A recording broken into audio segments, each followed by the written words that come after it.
Bonjour Benjamin. Salut Ludovic, Je te remercie d'avoir accepté mon invitation sur la chaîne. avec joie, Tu m'as, avec joie de pouvoir participer à Nevermind. voilà, c'est chouette parce que tu m'avais reçu il y a quelque temps sur ta chaîne pour une interview. Et donc, bah voilà, on, on inverse les rôles et je voulais en savoir un peu plus sur ton parcours, ton approche de la spiritualité.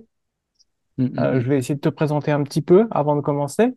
Donc, tu proposes des accompagnements collectifs et individuels, ainsi que des retraites, qui ont mm, pour mm. objet d'explorer ce que tu appelles l'art de la résonance, ce que tu qualifies sur ton site internet comme étant une spiritualité pratique euh, et décomplexée. Ouais. C'est ça?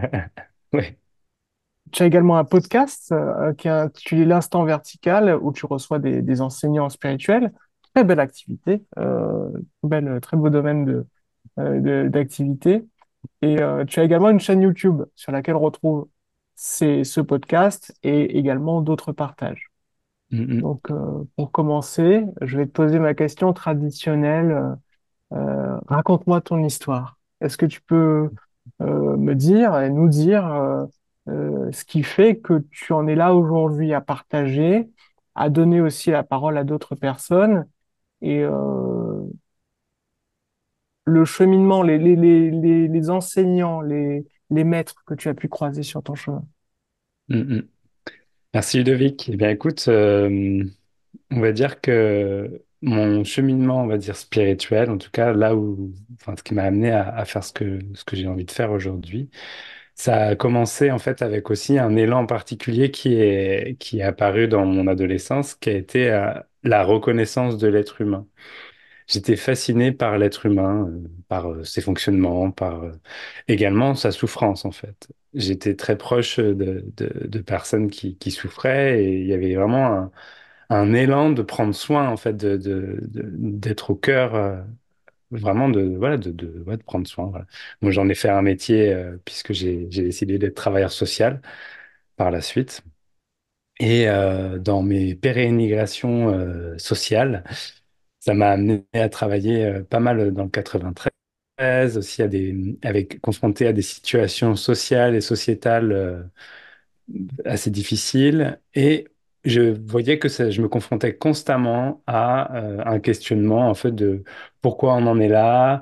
Est-ce que c'est vraiment quelque chose uniquement sociétal ou est-ce qu'il n'y a pas quelque chose de plus subtil, plus de l'ordre de la psychologie, etc., qui crée une souffrance. Voilà.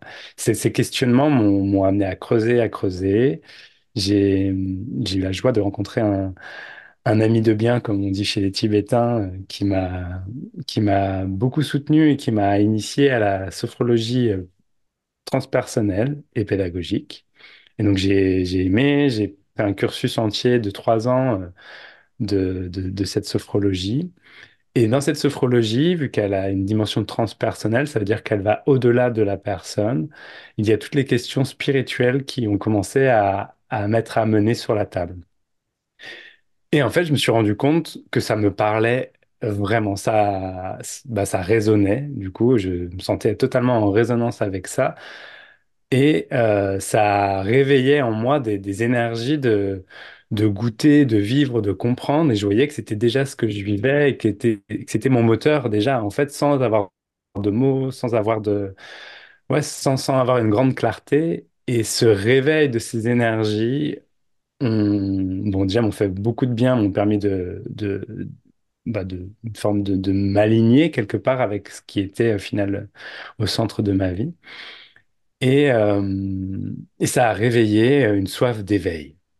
Voilà, une soif profonde d'éveil. Voilà, je me souviens encore. Je me souviens, je sortais d'un enseignement sur l'éveil, qu'est-ce qu'on appelait l'éveil. Enfin voilà, c'était un enseignement qui était très inspiré du bouddhisme tibétain. Parce que dans cette approche de sophrologie pédagogique, c'était basé sur du bouddhisme tibétain. Et cette réactualisation de l'éveil. Et là, moi, je savais que, voilà, moi, s'il y a un truc que je vais faire dans ma vie, c'est ça. Mm. je vais vivre l'éveil. Et c'était très fort, vraiment très très fort. C'était une certitude que c'était par là que devait se diriger ma vie. Et sans savoir du tout ce que c'était, hein. Alors aujourd'hui, le regard que je porte dessus, je vois que ce que j'avais imaginé ou compris à cette époque-là, c'était vraiment une appréciation pas claire en fait de la réalité, quoi. C'était beaucoup plus compliqué ce que j'imaginais que ce qu'est la réalité. Et, euh, et ça m'a donné l'envie de faire le traditionnel voyage indien.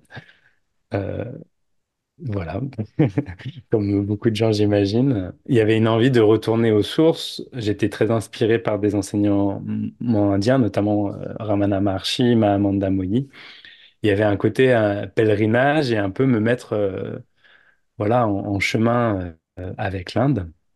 Et mon chemin indien a commencé et les synchronicités ont fait qu'au bout de 4 jours, j'ai rencontré une personne que j'allais voir pour me préparer un peu dans mon chemin pour qu'il me puisse me dire, bah voilà, tiens, l'Inde, ça fonctionne comme ça, tiens, si tu veux aller là, il y a tel lieu, tel truc, etc. Et en arrivant, en fait, j'étais chez un yogi qui accompagnait des personnes, qui était un enseignant et qui était même très, très reconnu dans le lieu où il était, je n'en savais strictement rien. Et j'arrive chez lui, et on discute, et il me dit, je sais même plus vraiment ce qu'il me dit, mais en gros, je sens que en fait, je suis à une place où là, j'ai quelqu'un qui peut potentiellement être un enseignant. Et voilà, je lui dis, bah, écoute, moi je suis venu en Inde, je suis pas venu faire vraiment du tourisme en fait, Mm. je suis là venu pour avoir un enseignement et il se trouve que je vois que tu es un enseignant, est-ce que tu accepterais de m'enseigner? Alors du coup, il était un peu Mm. sur le cul. Genre, voilà, j'ai fait un switch fort, moi-même j'étais assez surpris, il y avait une grande clarté et en même temps aussi de la peur, qu'est-ce que je suis en train de faire? Tu fais n'importe quoi, enfin, voilà, tu te lances comme ça, tu le connais ni Ned ni Adam, enfin voilà. Mais il y avait quelque chose qui sentait qu'il était à la bonne place et voilà, il m'a dit, OK, tu vas rester dormir là cette nuit et on en reparle demain. Faut que, j'imagine je sais plus ce qu'il m'a dit, mais il m'a dit, en gros, je vais méditer dessus, je vais voir un peu Mm. si ça me parle. Et le lendemain, il vient me voir le matin, on se retrouve, il me dit, OK, écoute, je suis d'accord. Voilà, je veux bien t'enseigner, mais par contre, j'ai quelques conditions. Voilà. Donc déjà, lui, il est aussi médecin ayurvédique dans l'Inde, et donc du coup, tout ce qui est le nettoyage du corps, le nettoyage énergétique, etc., ça passe par l'Ayurveda, et donc du coup, il y avait des conditions, on va dire, voilà, et je pouvais pas aller faire un voyage après être chez lui, aller refaire un voyage en Inde, parce qu'il voulait pas que je mette du piment dans ma bouche après Mm. avoir eu un grand nettoyage. Enfin, voilà. Et donc, il me donnait plusieurs, euh, plusieurs, on va dire, indications. Il me dit, voilà, soit tu voyages avant et tu reviens me voir, soit on commence, voilà, et tu rentres en France directement après parce que, voilà, moi, je sens que c'est en France qu'il y a quelque chose qui se passe pour toi. Bon, bah voilà, je lui ai fait, bah ouais. Vas-y, je vais pas voyager avant. Je reste là et du coup, ça a commencé une initiation de plusieurs semaines avec ce yogi. Et ce yogi a une philosophie donc basée sur les enseignements du yoga, des Védas. Mm. Et globalement, c'est la transmission c'est la reconnaissance du divin, en fait, de Dieu et de l'amour, en fait. Et aussi une transmission de la compassion et de comment cet amour et cette compassion se met au service des uns et des autres. C'est vraiment le karma yoga, le bhakti yoga et le raja yoga. Et voilà. Donc, c'était vraiment ça qui étaient les enseignements que j'ai reçus. Et à partir de là, j'ai commencé, on va dire, à suivre ces enseignements-là pendant 4 ans, où j'allais en Inde, je le faisais venir aussi. Enfin voilà, j'alternais entre. Et pendant 4 ans, j'ai vécu un, un désamorçage de tout ce que je pouvais représenter, la spiritualité, le fait d'être devant un grand maître, ou etc. Enfin voilà, c'était quelqu'un qui était très connu dans son. Voilà, il y avait des hommes politiques qui venaient le voir. Enfin, je veux dire, c'était un sage reconnu. Mais je veux dire, c'était la simplicité de l'être humain, de voir l'être humain et de casser l'image du sage qui a été pour moi un des plus grands enseignements. En gros, c'était un cœur sur patte, quoi. voilà, bah, je- j'ai été très touché par cette. En fait, ça a beaucoup résonné. Et j'utilise le mot résonner parce que je reviendrai plus tard peut-être sur l'art de Mm, la résonance. Mais ça a résonné du fait qu'il était dans une compassion et une envie de prendre soin. Et c'était déjà ce qui était mon envie. Enfin, c'était mon élan naturel en fait. Et donc je me retrouvais avec quelqu'un qui avait vraiment ce message. Et, euh, et voilà, ça. Je rentre pas trop dans le détail de l'enseignement parce que l'enseignement au final il est très simple. C'est tout est un. La reconnaissance du divin dans chaque chose, comment le regard se transforme, la dévotion, comment cultiver une dévotion qui permet en fait de ressentir, de goûter et pas juste de penser, mm, d'imaginer. Donc, euh, donc voilà, il y avait ici basé aussi sur une pratique, sur une fait de pouvoir nettoyer une voie très progressive en fait, qui est aussi une invitation à nettoyer, voilà, une voie progressive qui nettoie et en même temps une voie directe, parce que quand on est dans la dévotion, c'est direct, quoi, voilà. Donc voilà, c'était une sorte de grand melting pot de tout ça. Et il se trouve que au bout de 4 ans, dans ma vie, il s'est passé aussi des choses. Je suis devenu père à ce moment-là et grand mystère, une envie une colère, une colère immense, une colère qui jaillit et je vois que cette colère n'a pas, elle n'a pas vraiment des causes précises. C'est juste qu'il y a une grande colère et c'était au bout de 4 ans et j'étais dans plein de trucs à ce moment-là qui me mettaient un peu la pression. Je voyais que j'étais un peu perdu. Enfin, il y avait quelque chose de complètement perdu et cette colère, j'ai eu la dévotion pour elle dans le sens où j'ai senti que cette colère, elle était la résonance de ce qui était vraiment vivant et que je pouvais pas regarder à côté. Et à ma plus grande surprise, ces colères a commencé à bouger quand j'ai décidé d'arrêter d'être l'élève de ce maître. Et c'était quelque chose que jamais j'avais même pensé ou voilà, c'est arrivé que l'évidence que j'avais besoin quelque part de reprendre, on va dire, je vais pas, je dirais ça comme ça, mon pouvoir quelque part. En fait, j'avais donné tout mon pouvoir à ce maître.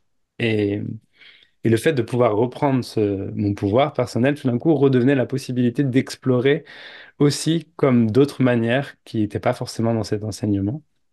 Et du coup, ça m'a permis de revenir à une relation moins fantasmée de ce maître. Voilà. Et du coup, voilà, ça a été aussi surprenant que direct. Voilà, c'était une évidence. Et quand l'évidence était là, il n'y avait plus d'autre choix que d'engager des actes et des paroles qui m'amenaient à réintégrer, on va dire, une dimension personnelle de mon cheminement et pas que avec l'enseignement et le soutien du maître. Et en même temps, toi, rien que d'en parler, là, voilà, je parle de cet enseignant de yogi, de ce yogi Alexander, qui était dans le Kerala. Et voilà, j'ai cette dévotion et cet amour profond, mais plus dans plus, on va dire, dans la projection de ce que j'imagine un Benjamin pas très mature qui fait aussi beaucoup de projections, je sais pas, la place du père, tout ce qu'on peut mettre sur le maître également, voilà. Il reste que la joie, le goût, l'amour qui était là. Et de là, en fait, cette nouvelle, cette nouvelle, ce nouveau regard, cette nouvelle liberté, on va dire, spirituelle, m'amène à papillonner un petit peu, comme si, voilà, ça recherche une nouvelle voie. Et en même temps, avec toujours cette voie primaire, en fait, qui est toujours là, qui est mon encre, ma verticalité, enfin, voilà, qui est toujours là. Mais une tentative d'exploration un peu de tout ça. Et en fait, partout où j'allais explorer, je sais pas, j'étais découvrir un peu le chamanisme, parce que j'avais des personnes autour de moi qui le faisaient.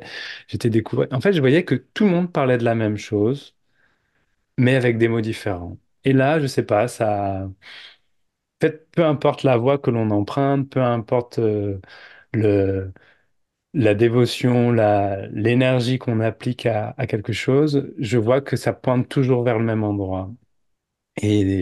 en me laissant porter, en me laissant emmener, hein. J'ai revécu différents moments où, un peu des moments de crise également, ça se passe souvent par des moments de crise pour moi, où au final il y a des choses qui lâchent et des pièces du puzzle qui s'assemblent.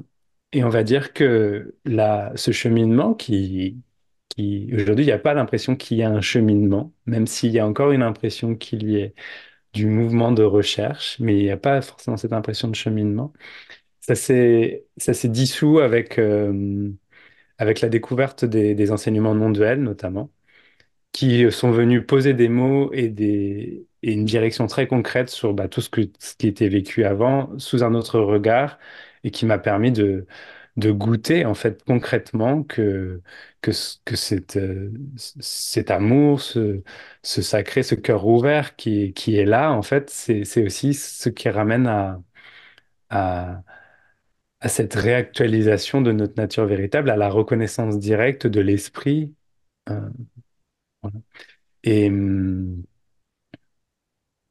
et ça a fait tomber les histoires, que ce soit quelqu'un comme, que ce soit Benjamin enfin, que ce soit tout ce qui est d'identification à Benjamin qui vit. Ça a fait tomber toutes les histoires pour revenir à ce je suis, cette présence en fait qui était là et qui a toujours été là et qui était déjà très très vibrante et vivante pour moi, qui était là dans la méditation, qui était là dans la prière, dans le chant, et qui du coup m'a juste refocalisé dessus et là a commencé une sorte de d'écrémage, d'écrémage de discernement de OK, ça c'est une manifestation, c'est pas ce que je suis, ça Mm. c'est voilà le fameux neti neti, le wei wu wei, la via negativa, l'observation de ce que je suis et la voilà qui amène à en fait, c'est la reconnaissance de la simplicité, en fait, voilà. Et c'était aussi un enseignement qui m'avait touché.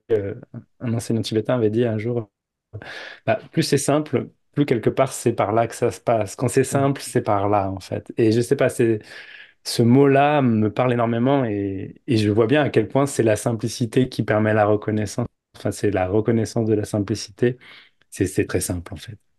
Et avant, dans la tête de Benjamin, c'était assez compliqué. Ça demandait beaucoup d'efforts, beaucoup de pratique également, et ça s'est simplifié. Et en même temps, voilà, c'était aussi magnifique de pouvoir avoir cette pratique, tout ça qui est très important pour moi, en tout cas, dans une appréciation de la vie spirituelle. Qu'est-ce qui t'a amené finalement à partager ça? Parce que Mm, euh, c'est pas quelque chose de forcément automatique. Donc, mm. qu'est-ce Ouais. qui t'a donné envie de pas garder ça pour toi comme un secret?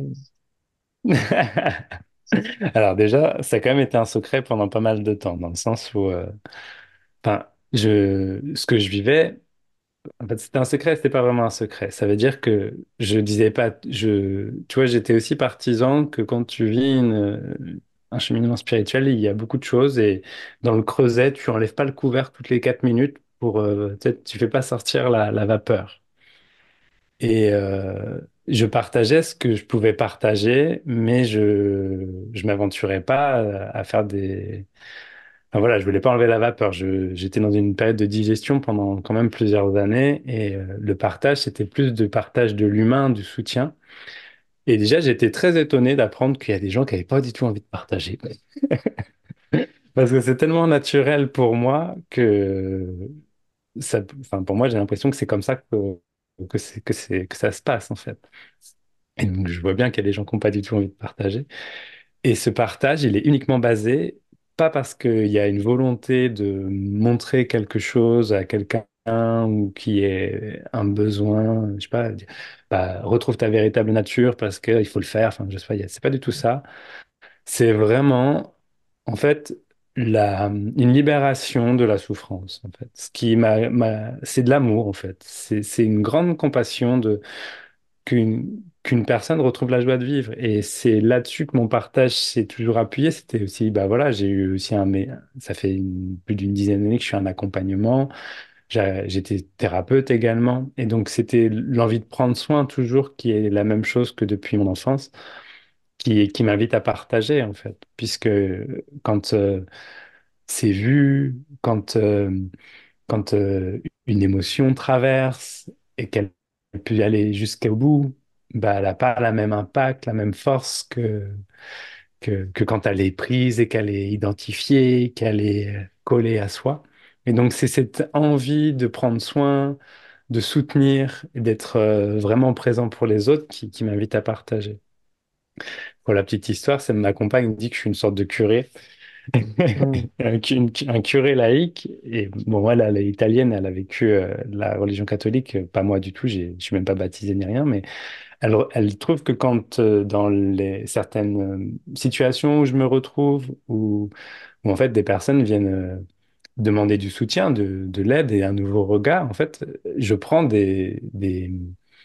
en fait, j'ai des mots qui se posent sur qui pointent vers de la spiritualité, vers quelque chose de plus grand que soi. Et en fait, c'est aussi le rôle d'un prêtre ou d'un curé, dire d'accompagner les personnes à, à élargir leur regard, à ouvrir leur cœur, à aimer, en fait. Et c'est vrai que je me suis retrouvé pas mal de fois dans des situations qu'on attribue souvent à la religion, comme j'ai accompagné des personnes à mourir. On m'a même invité à célébrer un mariage.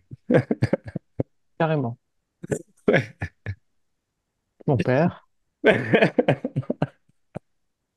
Moi, ça me fait super rire, mais je sais pas, ça me montre aussi que, on peut pas vraiment être coupé de cette espèce spirituelle de l'être et que ça parle à tout le monde. Tout le monde a peut-être reconnu ou pas reconnu, mais il y a une soif ça passe par être libéré de la souffrance, être libre tout court, être, je sais pas, pour d'autres, ça passe par vivre l'amour, enfin voilà, peu importe, mais tout le monde, en fait, parle que de ça tout le temps est intéressé par ça tout le temps. Et donc, quand quelqu'un comme moi arrive et dit, bah oui, c'est vrai, regarde, l'amour, c'est un sujet important dans la vie, on peut pas faire comme si c'était pas important, bah forcément, ça résonne. Et des fois, je prêche pour l'amour. Mm. C'est beau. Euh, et puis c'est essentiel, surtout en ces temps un peu compliqués, on va dire. Mm. Est-ce que donc, tu évoquais tout à l'heure la résonance, et Oui, je l'ai abordé aussi en introduction, ton art de la résonance. Est-ce ouais, que tu pourrais expliquer en quoi ça consiste? Qu'est-ce que ça recouvre? ouais. Il y a dans l'aspect de la résonance, bon déjà, je vois que ça faisait pas mal partie de mon vocabulaire quand je décris ce que je vis ou voilà que ça parle beaucoup de résonance, de vibration, d'écho. Voilà. Et donc, je voyais déjà que j'avais une sorte de vocabulaire qui se tourne autour de ça. Est-ce que l'art de la résonance, pour moi, c'était les mots qui se sont mis sur le fait de cesser de regarder les choses avec des étiquettes Hmm. pour goûter la résonance. Et donc, par exemple, je prends l'exemple d'une émotion.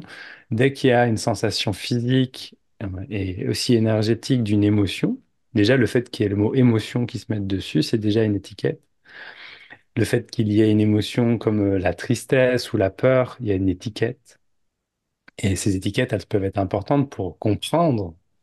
Mais au moment où du vécu, quelque part, toutes les étiquettes qui viennent se poser dessus coupe de l'expérience directe de la vibration et de la résonance que cela provoque. Alors que quand l'attention consciente se pose totalement sur cette vibration, sur cette résonance, eh bien, il y a une observation d'une circulation de quelque chose qui est en mouvement. Et la reconnaissance, on va dire, ça crée enfin, voilà, le fait de revenir sur la résonance, c'est comme un peu la voie du sentir. J'ai découvert ça il n'y a pas longtemps, la voie du sentir de Louis Sansa. Oui, ça, oui. Ouais, ça m'a beaucoup parlé quand j'ai découvert ça. En fait, je connaissais pas. Mais en fait, c'est la même chose. Tout d'un coup, on revient sur le ressenti. Voilà. Sauf que moi, j'appelle le ressenti, quelque part, regoûter la résonance, à revenir à l'art de percevoir la résonance, d'être présent à ce qui vibre, à ce qui est en mouvement.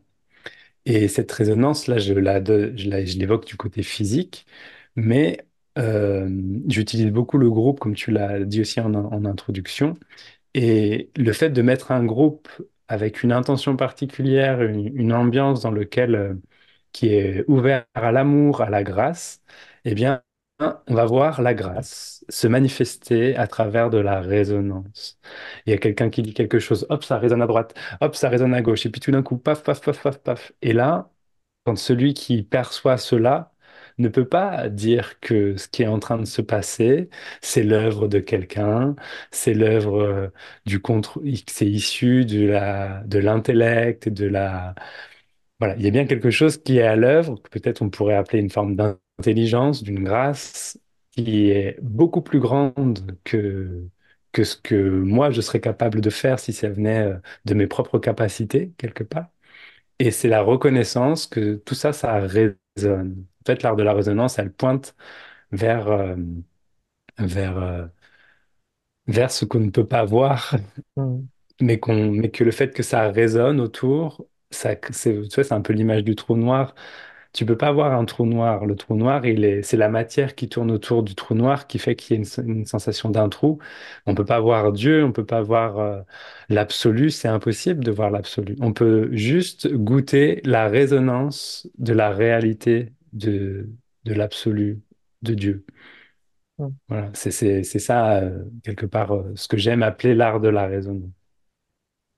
Et alors, pour rester un petit peu sur ce thème-là, j'avais vu j'avais noté sur ton site quelque chose, parce que je suis allé voir ton site, qui est d'ailleurs très bien fait.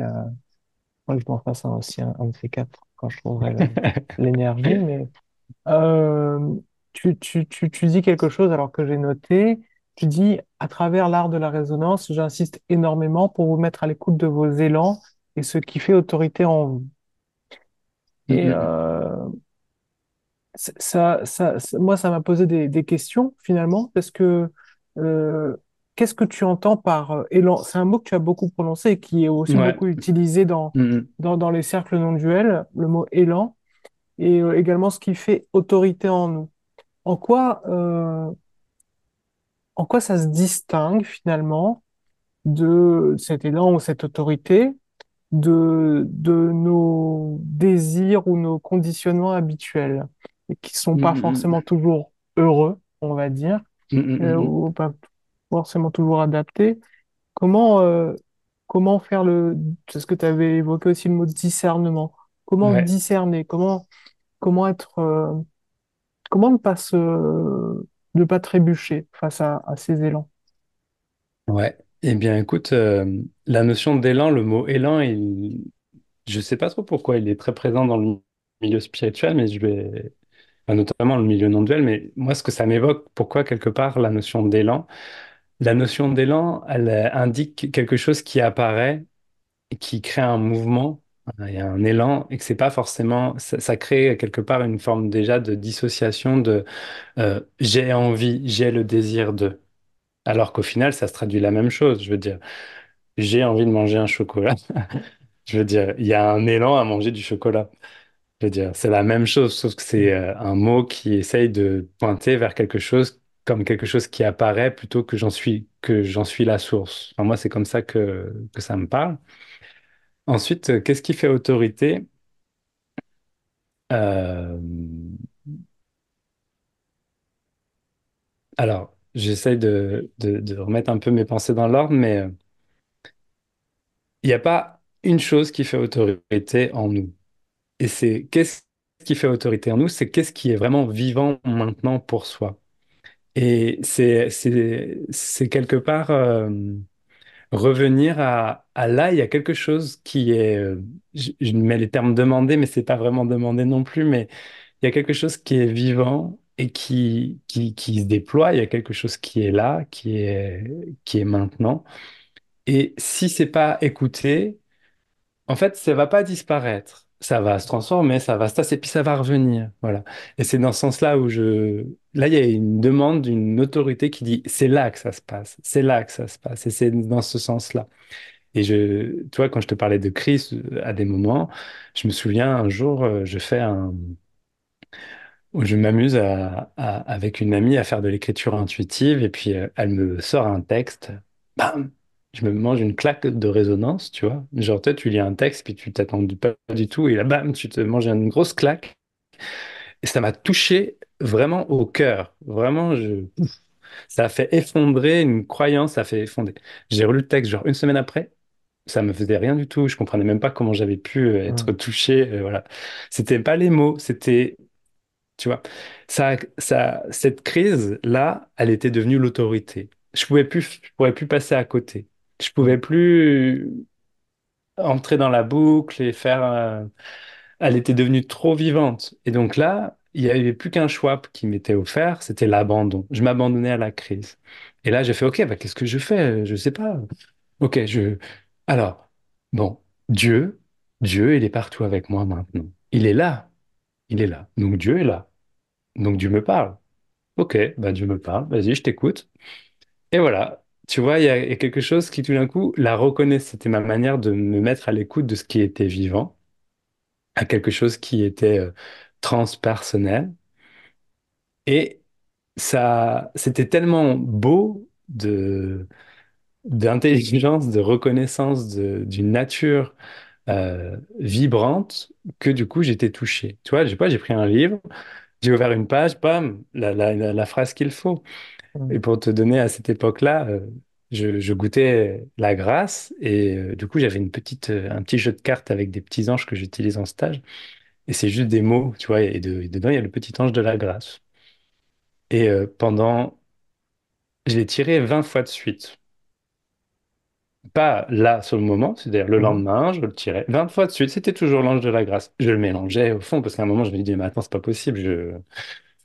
J'ai un mouvement, j'ai un mouvement, quoi. Mais non, je remélangeais, j'essayais de Mhm. changer les manières, mais c'était toujours lui qui sortait, quoi. Donc, ça me faisait pleurer. Enfin, je sortais l'ange de la grâce. C'était pour te dire, tout d'un coup, quand l'autorité était reconnue, enfin, c'était pas une autorité comme s'il y avait, il y avait quelqu'un qui te disait quoi faire. Mais oui, en Mhm. même temps, tu vois, un élan, c'était pas quelqu'un qui te disait quoi faire, mais il y avait quelque chose qui était là et qui était mon propre chemin et quelque part, c'était le fil qui m'était invité à suivre et ça faisait autorité Mhm. jusqu'à ce que Est-ce qu'on ça pourrait se dissolve. parler, pour mettre un autre mot là-dessus, est-ce qu'on pourrait parler d'une évidence? Oui, c'est clairement un autre mot que j'utilise, c'est-à-dire ça revient à la reconnaissance de ce qui est évident. Et la notion d'autorité, elle me parle aussi parce que, bon, on le retrouve dans l'évidence aussi, parce que quand il y a une évidence, on peut pas vraiment regarder ailleurs. C'est clair et c'est tranché et c'est évident. Donc, du coup, on peut pas faire comme si.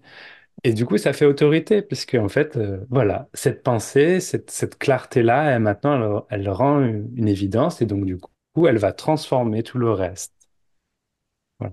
Mais c'est clair que l'évidence, c'est un mot que j'utilise plus d'ailleurs que l'autorité. Mhm. Et dans l'autorité, il y a quand même aussi la dimension de l'abandon. Tu vois, je m'abandonne au fait que ça se passe comme ça. Voilà, je sais pas, là j'accompagne des personnes en ce moment, il y en a une personne, voilà, il y a des rêves qui sortent, il y a de l'angoisse qui sortent. Et si elle commence à le faire, bah non, bah alors, bah non, mais ça, je veux pas le vivre, ou ça, Mhm. j'en veux pas, etc. Bah, elle se coupe de l'autorité de ce qui est offert, de l'évidence aussi de ce qui est offert, qui est aussi un cadeau, par exemple, à condition que ce soit pris comme tel, parce que du coup, la lutte contre ça, ce qui arrive, en fait, ce qui se manifeste, eh bien, pourrait donner l'impression que je suis dans le rejet, voilà. Alors que l'invitation, clairement, c'est d'aller jusqu'au bout de ça, en fait. Et c'est ça qui va amener à ce mécanisme, on va dire, de s'étioler, de s'effriter, et puis d'aller là où il a besoin d'être. Donc une autorité, c'est pas forcément quelque chose qui est considéré comme positif ou négatif, c'est juste qu'est-ce qui est vivant pour moi maintenant. En fait, c'est que c'est ça que je nomme. Ça m'évoque, pour tirer un petit peu le fil de tout ça, et Mm. on est très dans le mental, là, hein, Oui, j'en ai oui, oui. conscience, mais bon, on discute, donc forcément, on utilise les mots. Il y a deux aspects qui me semblent liés à ça. C'est le doute qui peut arriver sur une voie spirituelle et comment est-ce que toi tu accompagnes les personnes face au doute parce que c'est un mécanisme assez fort finalement de, de, de résistance et lié à ça, il y a la foi ou la confiance, finalement. Parce que tu parlais d'abandon. Oui. Et donc, comment est-ce que tu abordes ces aspects, si tu les abordes? Mm. Si, si, bien sûr. On va dire, bon déjà, tu vois, quand j'ai raconté l'histoire, j'ai vraiment raconté le fait qu'il y avait une dévotion très forte et voilà, il y a un cœur chaud, un cœur vraiment chaud et veut dire le doute fait partie totalement, on va dire, de la manifestation qui surgit. Il est embrassé par ce cœur chaud et c'est à ça que j'invite, c'est-à-dire de réveiller le cœur esprit. Un esprit chaud, un cœur chaud qui aime, voilà, et un esprit qui discerne et qui aime aussi, voilà, Mm. qui n'est pas dans le rejet, enfin voilà, qui voit aussi les mécanismes de rejet. Et je veux dire, il n'y a aucun problème à ce qu'il y ait des doutes. Ils font partie de, voilà, c'est quand les doutes sont pris au pied de la lettre qu'il est créé ce mouvement de doute. Et donc c'est une invitation au discernement, et le discernement et l'amour, ça ne se vit que dans le concret. Ça veut dire on peut pas théoriser, devenir amour ou discerner sans, on va dire, vivre la matière, la goûter, faire l'expérience de.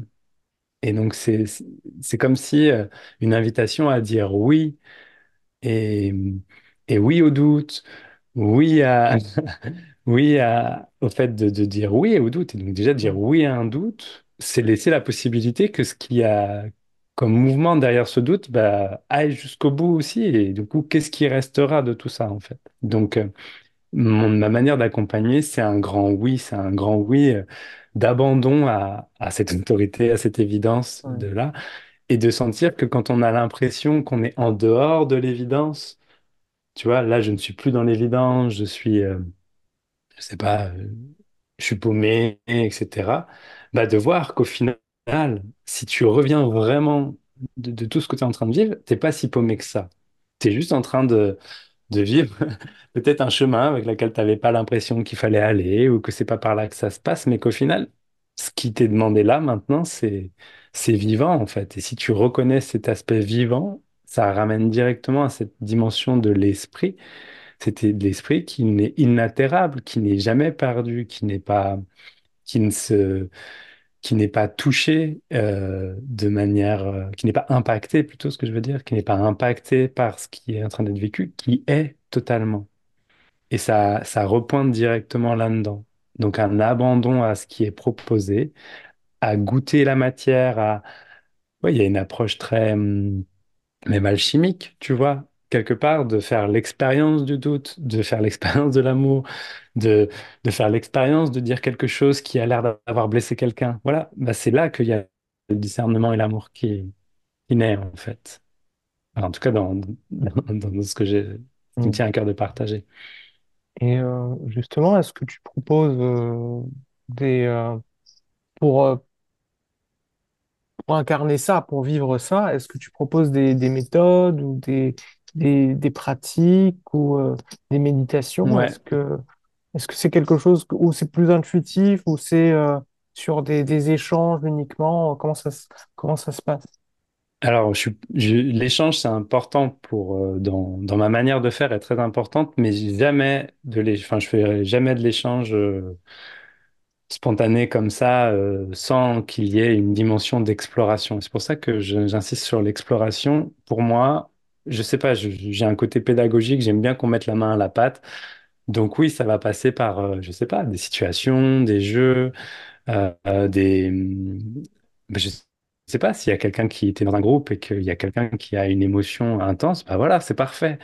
Allez, on y va. C'est là que ça se passe en fait. Le soutien, le fait d'être soutenu, le fait d'offrir à la personne un espace de parole où elle peut Mm. raconter voilà, tout ça, c'est ça mon terrain de jeu. Donc j'ai quelques outils. Voilà. J'aime amener la méditation, la pratique de la méditation immobile et en mouvement, parce que là, je trouve que ça affine le regard, ça invite à reprendre conscience de cette attention consciente qui se pose Voilà, donc ça, c'est un outil qui est important pour moi, mais tout le monde ne raisonne pas avec la méditation. Mm.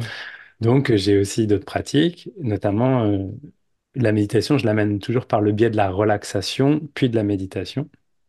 Je fais une petite différence entre les deux, mais au final, ça revient à la même chose, mais surtout, d'abord, on se relaxe et après, on porte notre attention. Et j'utilise le mouvement beaucoup, tout ce qui est vraiment des explorations psychocorporelles. J'aime, j'utilise beaucoup l'art de la synchronicité aussi avec le tarot, avec voilà. Mais pas juste comme ça, toujours au service d'une intention à travers une retraite ou d'un accompagnement. Euh, il y a quelqu'un la dernière fois, moi je connais pas plein de choses non plus, toi j'ai pas fait 10 000 choses, mais on m'a dit que j'avais une approche tantrique. Ça veut dire C'est le mot qui m'est venu tout à l'heure quand tu parlais de la résonance et de la vibration mm, mm, c'est- mm. et de la voix du sentir, c'est vrai. Ouais, et en fait, on m'a dit plusieurs fois, voilà, t'as une approche vraiment tantrique, dans le goûter, dans le mouvement, dans le fait de vivre les choses. Et voilà, je vois que c'est ça qui me tient à cœur. J'ai jamais été découvrir, j'ai lu quelques livres, mais j'ai jamais été vraiment découvrir ce que c'était. Mais voilà, et après des outils, je vais avoir des outils aussi symboliques. Je vais beaucoup utiliser la notion du rituel, sur notamment quand on aborde des aspects qui sont liés à la souffrance, en fait.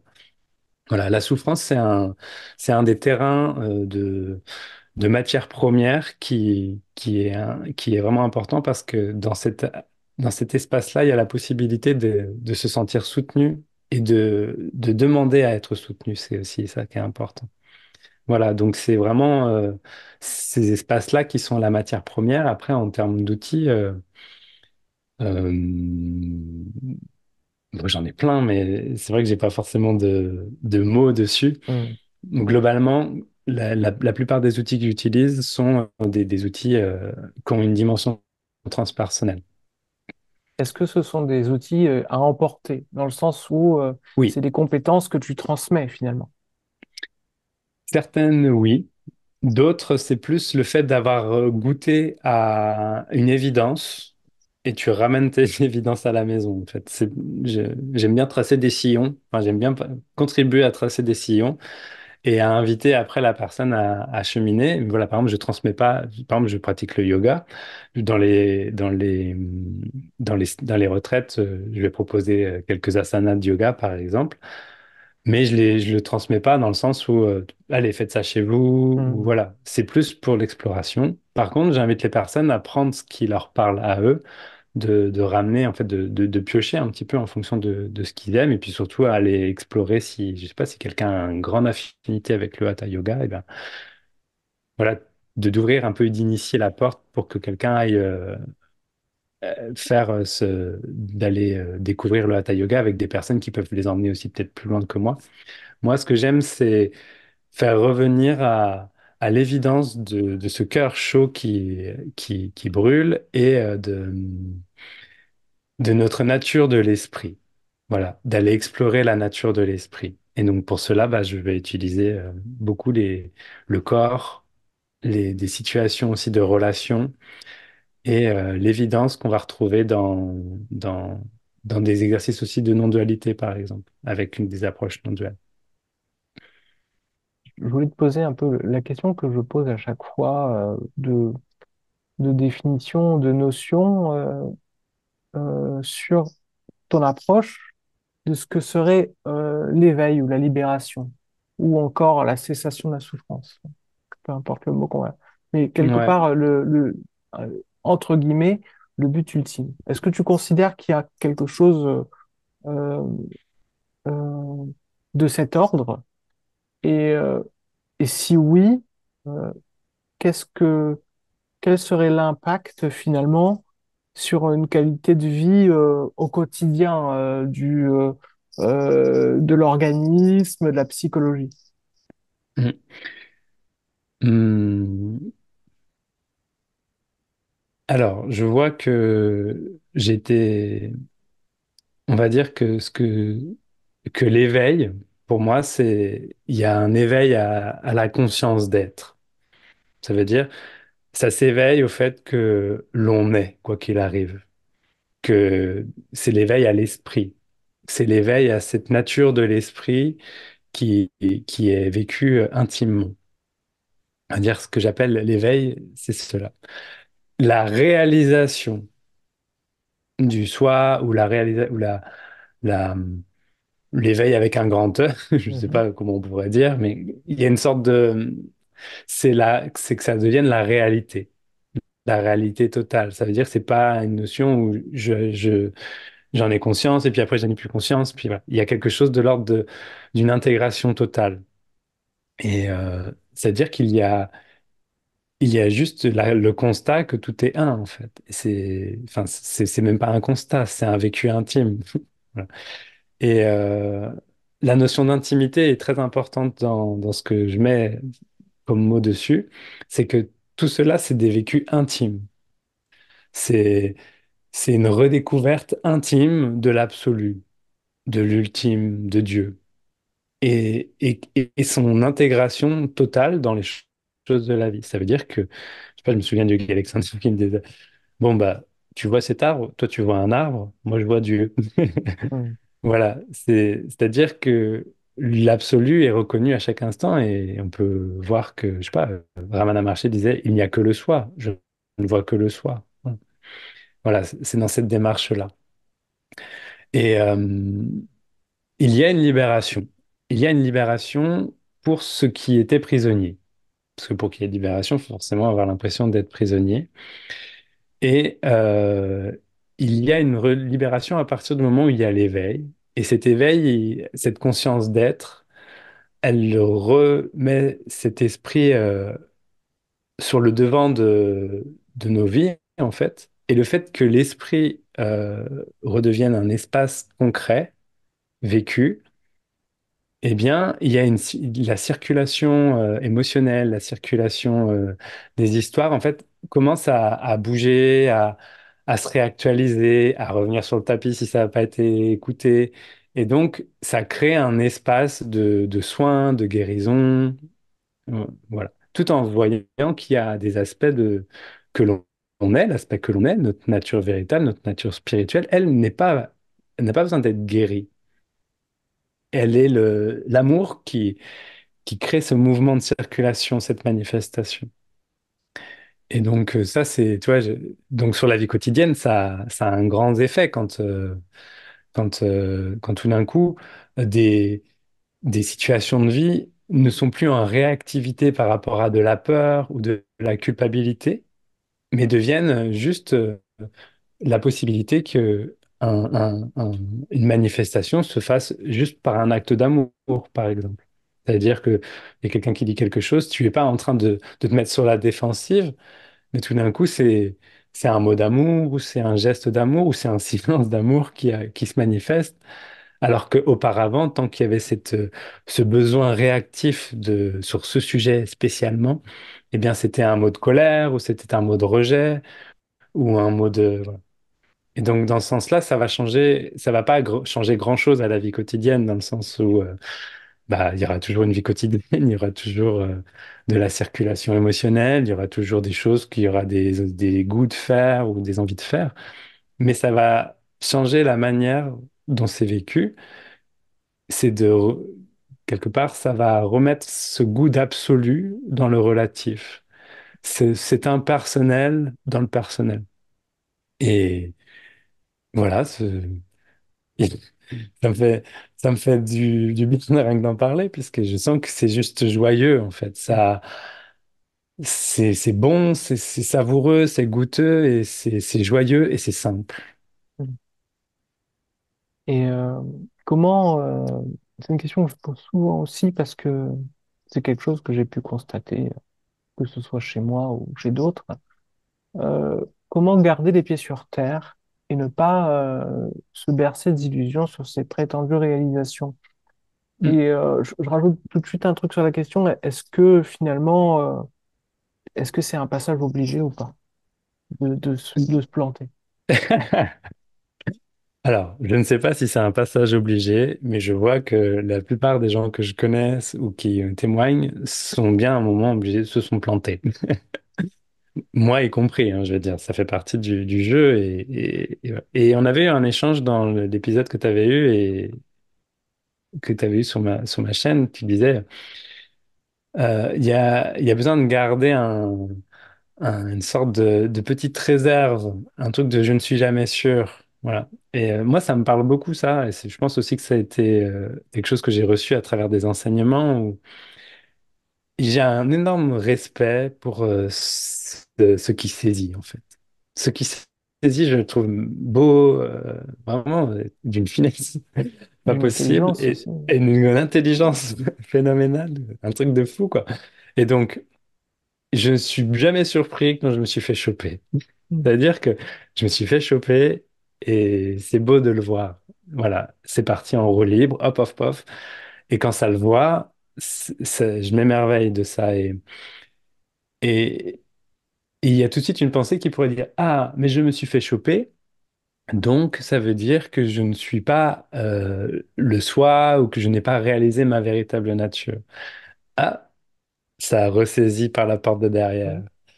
Voilà. Et donc, tout ça, quelque part, c'est dans l'observation concrète de ces pensées-là, dans le fait de se faire choper. Et donc, on va dire que la notion d'ego spirituel, par exemple, tu parlais de voler un petit peu, de s'en emparer, d'avoir la pied sur terre. Moi, je vais appeler ça souvent l'ego spirituel, c'est-à-dire quand le je s'empare de la spiritualité et en fait quelque chose.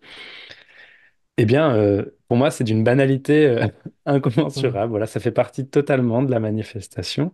D'en faire des tonnes en disant, lui, il est dans l'ego spirituel, il devrait pas, ou vous, c'est Mm. mal, etc. C'est aussi l'ego spirituel.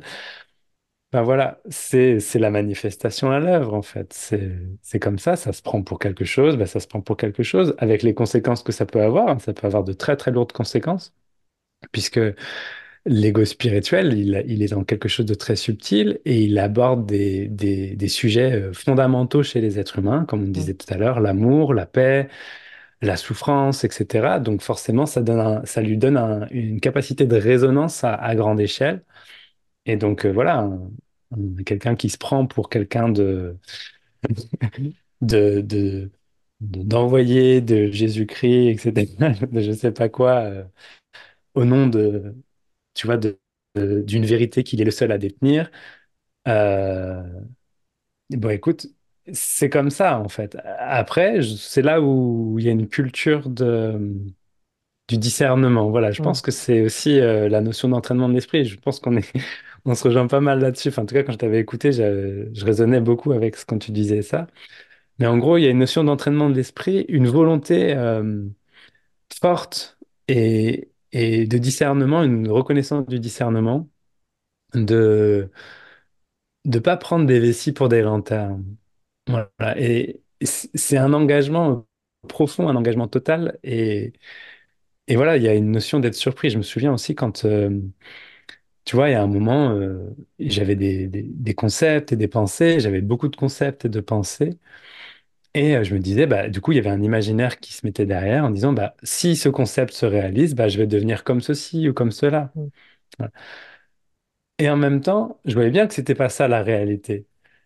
Eh bien, il y a un moment, il y a comme une sorte de saut de la foi qui fait que, en fait, peu importe ce que j'imagine, je fais le choix de la réalité.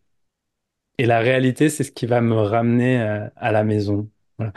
Et je suis toujours surpris, c'est toujours plus simple que ce que j'imagine. Et donc, quand quelqu'un est dans son ego spirituel, ou voilà, il vit l'ego spirituel, ou il se prend pour quelqu'un de réalisé, alors que clairement, il y a, enfin, je veux dire, il y a bien une recherche, mais qui n'est pas vue. Enfin, voilà, il y a tout ça. Eh bien, c'est aussi en reconnaissant cette évidence, voilà, c'est ça aussi le chemin à l'œuvre. Et c'est, ouais, il y a, je sais pas, j'ai pas trop de mots là, mais c'est, Mm. je sais pas. En fait, plus il y a une habitude de reconnaître l'évidence et plus c'est simple, plus ça reconnaît la simplicité, bah, il y a un moment, ça va revenir. Alors que quelqu'un qui, quelque part, peut-être n'a pas cette rigueur, oui, c'est une rigueur, une rectitude. Tu vois, c'est pas forcément une Mhm. rectitude, une capacité à se sentir, à reconnaître l'évidence, à être droit dans ses bottes. Eh bien, c'est plus facile de prendre des vessies pour des lanternes Mhm. ou de prendre un mécanisme psychosomatique pour voilà, un conditionnement pour une vérité. Mhm. D'ailleurs, il y a que les conditionnements qui posent des vérités, hein. Voilà, quand Ouais. le conditionnement saute, il n'y a plus de vérité en soi, quoi. Et en fait, j'ai l'impression que c'est une posture de prudence, mais sans non plus aller dans l'excès inverse. Oui, C'est-à-dire, voilà, oui, oui, il oui. faut essayer de trouver un équilibre où finalement on n'est pas non plus, parce que sinon on tombe aussi dans le piège du doute sans fin et de la rumination, et puis et on retombe en fait toujours dans ce piège de on essaye de régler un problème par le mental. Et Oui, c'est presque un art, presque comme de la oui, musique. C'est oui, vraiment, si, bah, clairement. le- C'est et quelque part, l'art de la résonance, c'est c'est, ça. C'est la reconnaissance de la résonance et du coup de sortir de la pensée. Tu vois, j'ai suivi l'enseignement du Lojong. Lojong, c'est l'entraînement de l'esprit tibétain. C'est un ensemble, c'est un corpus de textes et de phrases. Il y a une phrase enfin, il y a un conseil, je sais plus à quel moment il est dans l'enseignement, mais en gros, lorsqu'il y a une clarté qui s'installe, il y a aussi plein de gens qui vont venir vers toi et vont dire ah bah toi t'es ceci, toi t'es pas cela, etc. Et donc l'invitation de Lojong, de cet entraînement de l'esprit, c'est il y a que toi qui sais. Tu es le plus grand évaluateur, tu es le meilleur évaluateur. Donc si tu sens que ça y est pas encore, bah ça y est pas encore. Enfin c'est pas. Et si tu, enfin et c'est en gros faites attention aux sirènes des gens qui vous mettent dans une case. Parce que eux, ils voient aussi à travers le regard, et ça m'est arrivé plein de fois d'avoir des personnes qui me prêtent des... Enfin, il se passe quelque chose, il y a une forme de grâce qui mm, s'installe, il se passe des choses qui sont surprenantes, voire extraordinaires, mm. voilà. Ils peuvent pas s'empêcher de dire que c'est moi qui ai fait ça. Ils disent, mais en fait, c'est toi qui fais ça. Mais comment tu veux que je fasse ça? Je veux dire, comment tu veux que j'appuie sur un bouton sans être à l'autre bout de la pièce? C'est une grâce, mais parce que t'as des points. Mais en fait, et du coup, c'est un bon sujet de matière première pour moi. Bah, regarde à quel point tu veux me coller à quelque chose et tu veux me mettre sur un piédestal ou tu veux coller à une entité définie, quelque chose qui s'est pas juste passé, en fait.